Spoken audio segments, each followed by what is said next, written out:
All right, so as you know, we tend to do one fitness session a week and one speed session a week. And the question I got asked yesterday was, why do we bother doing those at all? You know, why do we do any strength and conditioning? Good question. So I'm going to give you an example, an extreme example, but one just to make the point. Let's say that you play a game at the weekend. That's a pitch, okay, and you've run 6 kilometers in that game, and 1 kilometer of which you do high speed running and or sprinting, okay. And then let's just say that you sit on your ass for the week, okay. You do nothing at all, and then you turn up the next week and do the same sort of distances again, or try to at least. My question to you in simple terms is, how likely are you to get injured? Yeah, that's meant to be a cross, by the way, like an ambulance type thing. And I would argue that you probably are. Now, I know this is extreme, okay? I know that clearly you'll be doing, training, exercise when you're doing your training, when you're doing your dribbling and your shooting drills. And of course, you play your own matches as well, maybe small-sided games, etc.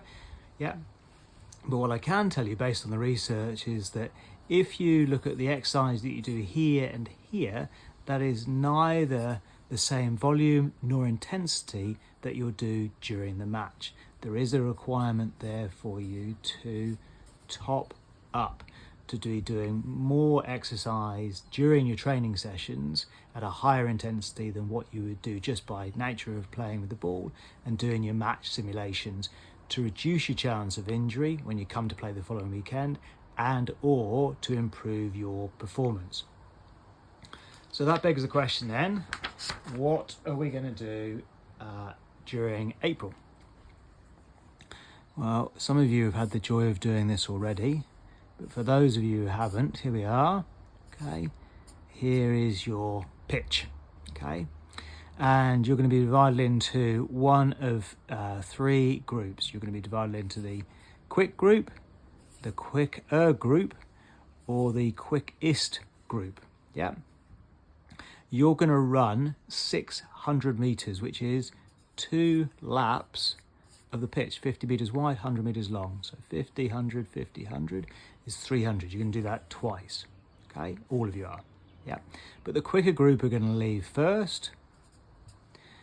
The quick group are going to leave first. The quicker group are going to leave second, and the quickest group will leave third. And no surprises. It's these guys' job to try and catch these guys' job to try and catch these, and these guys' job to try and avoid being caught by everybody. Okay, so the question is then, if you're all 3 groups, therefore all the players are going to run 600 meters, 2 laps the pitch, yeah, which one comes in first? That is the question. And I was asked questions as to, when we were doing our testing, why don't we run around the pitch? And there's often because of things like, goals in the way and players and all the rest of it. Yeah. Given the fact being this is for fitness training, we don't require the same level of specificity. That's why we're running pitches at this particular month. Okay.